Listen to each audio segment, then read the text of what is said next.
Test में मज़ा आ गया होगा और समझ में आ गया होगा कि 9th के लिए कैसी पढ़ाई करना चाहिए। जो पढ़ेगा वो फायदे में रहेगा, नहीं पढ़ेगा उसके लिए कोई कुछ नहीं कर सकता। एनीवे, मेरा काम है पढ़ाना, that is what I am going to do. Quadrilaterals में एक चीज़ जो कि छूट गई है वो मैं आज आप लोगों को करवाना चाहता हूँ। उसके बारे में मैंने आपको उसका कंसेप्ट बता दिया था। अब हो सकता है कुछ को याद रहे, कुछ लोग भूल ही जाएं। और वो कंसेप्ट था mid point theorem. Mid point theorem का मैंने स्टेटमेंट आपको बताया था sir. And what was the statement? The statement was that if you join the midpoints of two sides of a triangle, then the line so formed, the line segment so formed, is parallel to the third side and is half of it. Meaning, if you have got a triangle, this is your triangle ABC,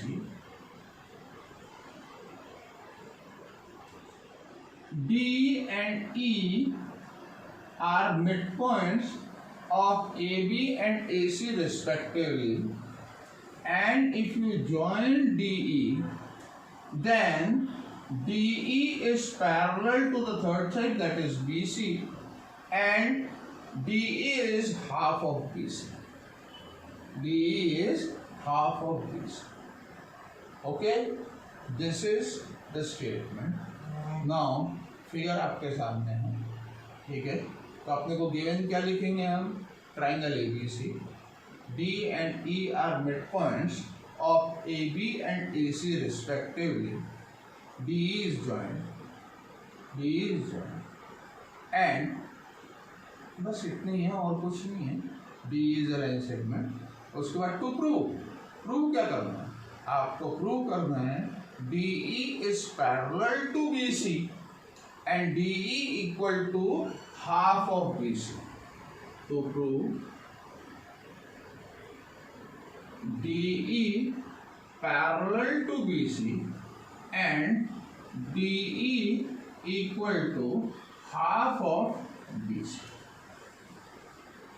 Okay, this is to prove. Then we come to the third thing, and that is construction. तो construction में आप लिखेंगे extend DE to F, extend DE to F such that DE equal to EF. Extend DE to F such that DE equal to EF. Join CF.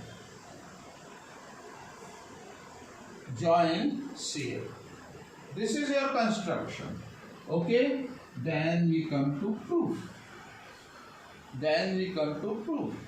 तो proof के लिए सबसे पहले मैं ये ट्राइंगल और ये ट्राइंगल लूंगा।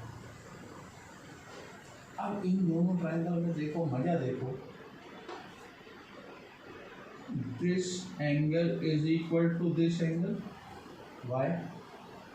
Vertically opposite angles, and vertically opposite angles are equal. Then DE equal to EF by construction. DE equal to EF अपन ने कंस्ट्रक्ट किया ना कि extend E to F such that extend DE to F such that DE equal to EF. तो this side will be equal to this side. और तीसरा, E is the midpoint of AC.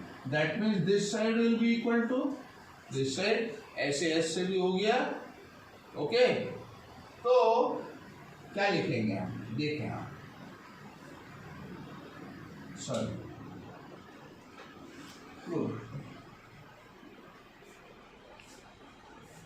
Proof in triangle AED and triangle CEF, and triangle CEF. DE equal to FE. Reason, by construction,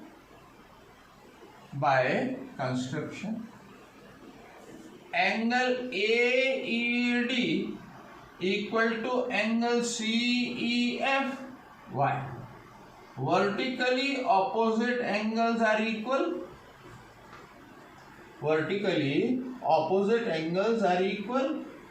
And EA is equal to EC. Reason, since E is midpoint of AC. And what does these three imply? This implies triangle AED. Triangle AED is congruent to triangle CEF. Reason, SAS congruence criterion.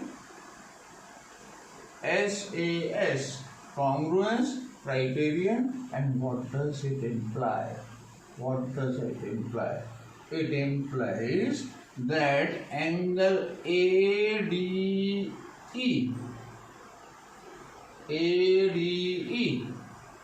ठीक है, is equal to angle, क्या लिखेंगे AED की जगह पर?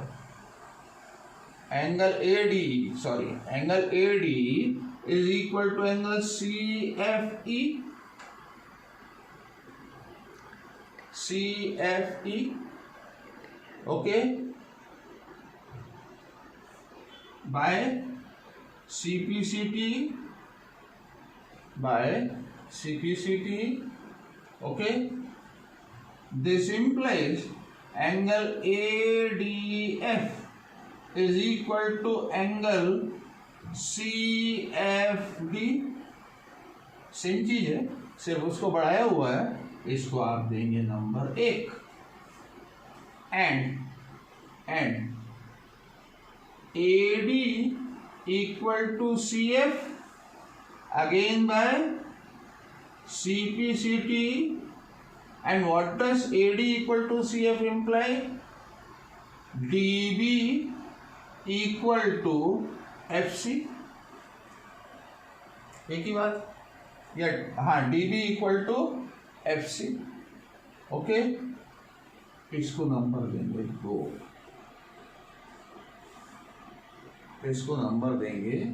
2. Okay, तो हमने ये प्रूव कर दिया पहली चीज कि नहीं, अभी प्रूव नहीं किया, करेंगे. ठीक है. Now BD and CF are two lines and DF is the transversal such that, लिखने का तरीका देखें, such that angle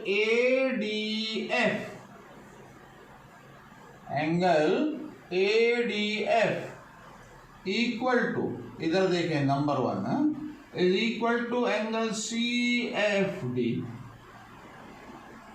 Reason, from कौन सा नंबर है? 1. From 1. Okay, that is alternate interior angles are equal, and that implies BD parallel to CF. BD, या इसको ऐसा करें, ये ऐसा है तो DB parallel to FC. DB parallel to FC. इसको आप दे दीजिए नंबर 3. अब किसी भी क्वाड्रिलेटरल में if one pair of opposite sides are equal and parallel, what does that imply? That it is a parallelogram. ठीक है, तो अपन यहां पर लिखेंगे 2 and 3 imply BDFC is a parallelogram. And what does what this term imply? That implies DF parallel to BC, and that implies DE parallel to BC. Number 4. Okay, अब देखो मजा, आगे देखते हैं. Okay, DE parallel to BC कर दिया हमने, ठीक है. और दूसरा DF parallel to BC implies what?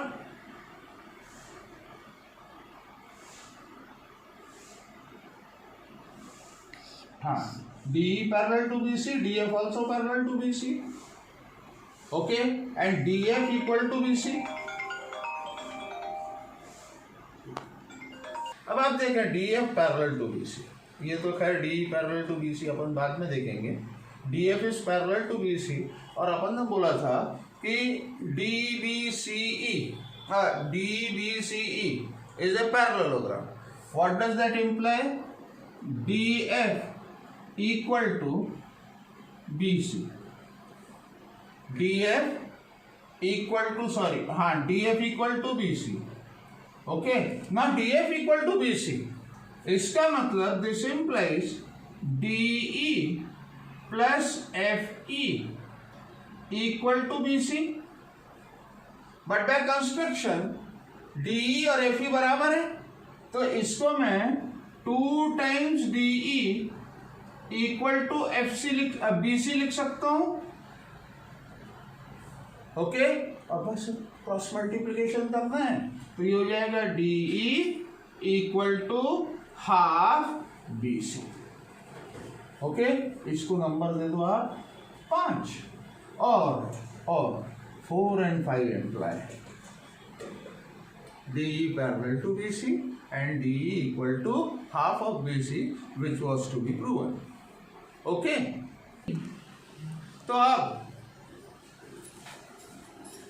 आज मैं सोच रहा हूं कि नया चैप्टर लेने की बजाय मैं कुछ इलस्ट्रेशंस और आप लोगों को करवा दूं. तो इलस्ट्रेशंस में पहला जो मेरे ध्यान में आता है, स्टेटमेंट पढ़ता हूं, उसके बाद फिर आपको उसका प्रूफ बताता हूं कि if 2 parallel lines are cut by a transversal, then prove that the bisectors of the co-interior angles form a rectangle. See how.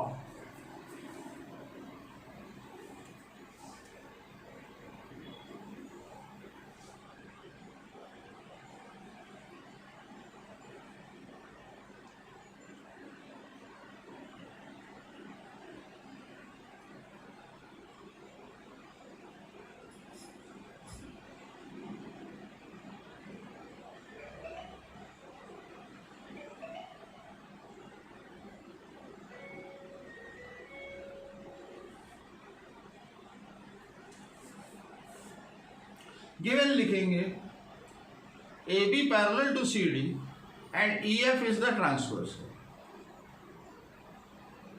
EP, FP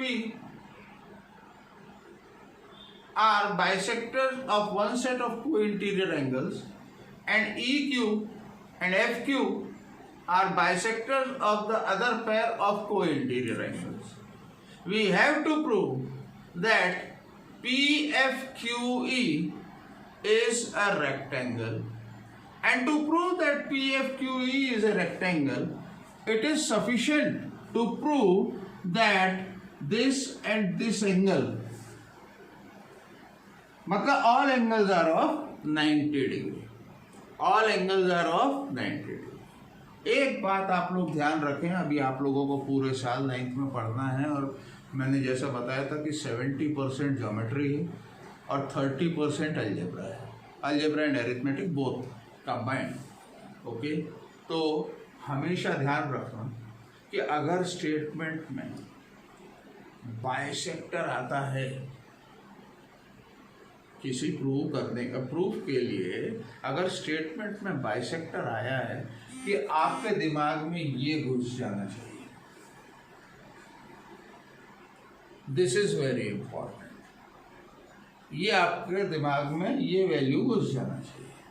so given मैंने बताया A B parallel to C D वगैरह जो भी, to prove P F Q E is a rectangle. No problem, no construction, there is no need of any construction. ठीक है. Proof since AB parallel to CD and EF is transversal, that implies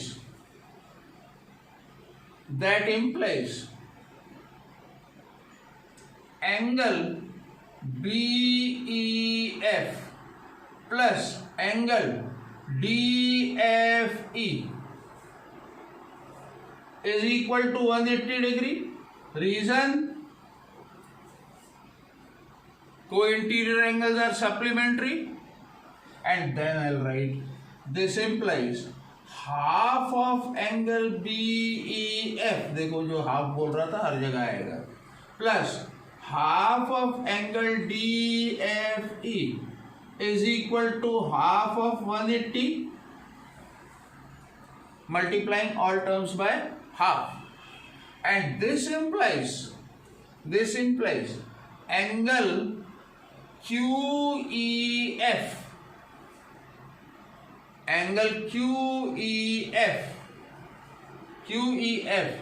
plus angle QFE is equal to 90 degree.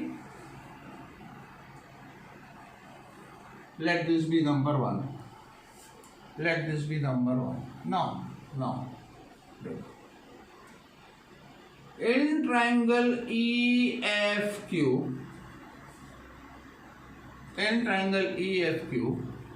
angle QEF plus angle QFE plus angle EQF is equal to 180 degree. Reason, यहाँ पर लिखेंगे angle sum property of A triangle. And this implies, इसकी value अपन कहाँ से लेंगे 1 से, तो ये हो जाएगा 90 plus angle EQF is equal to 180 degree. And that implies transposing angle EQF is equal to 90 degree.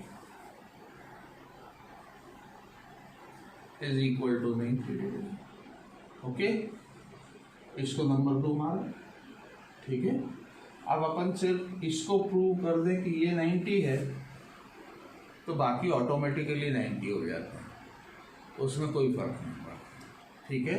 तो अपन लिखेंगे now angle AEF plus angle BEF is equal to 180 degree. Reason, linear pair, यहां पर लिखेंगे linear pair. Therefore, half of angle AEF plus half of angle BEF is equal to half of 180 degree. What does this imply? This implies angle AEF, हाँ, तो PEF plus angle FEQ आधा is equal to 90, और ये दोनों मिलाकर क्या है? This implies angle PEQ is equal to 90 degree.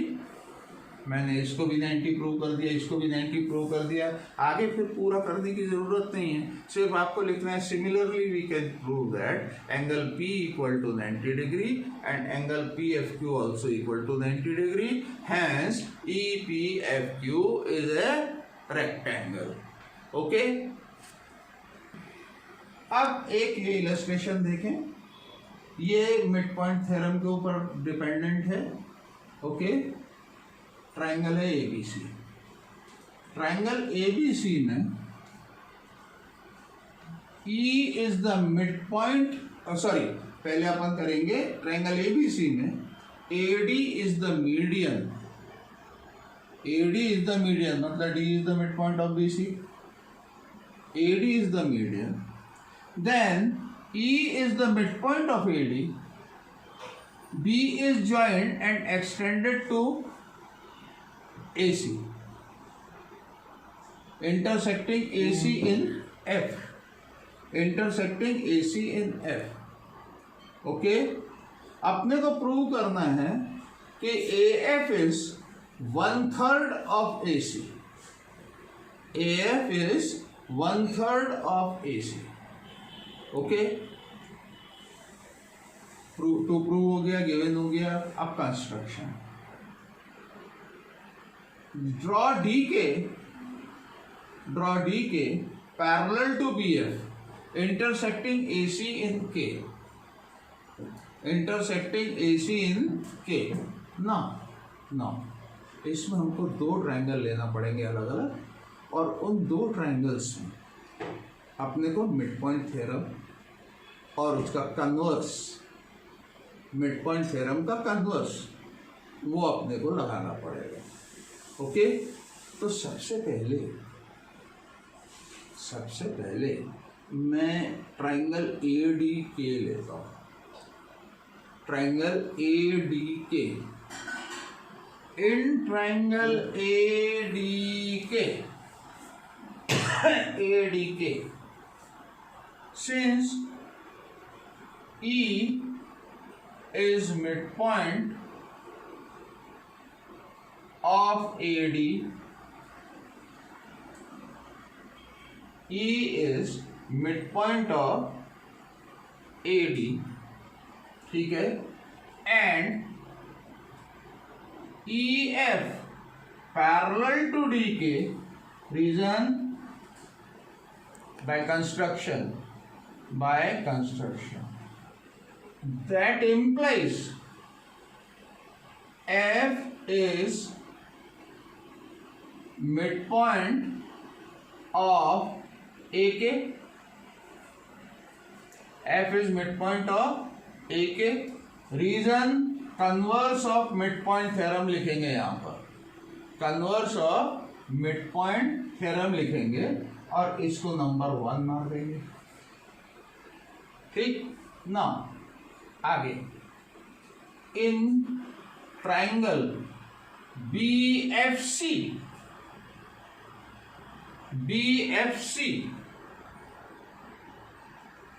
Okay, triangle कौन सा लिया हमने यार?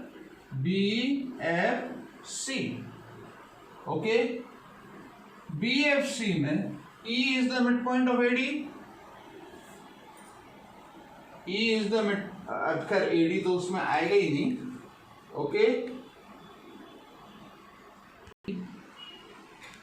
in triangle BFC, since D is the midpoint of BC, D is the midpoint of BC and DK parallel to BF, DK parallel to DF लिखूं पूरा या आप लोग समझ जाओगे? मेरे ख्याल से समझ जाओगे। ठीक है, तो इसमें क्या लिखेंगे? In triangle BFC, since D is the midpoint of BC and DK is parallel to BF, by construction that implies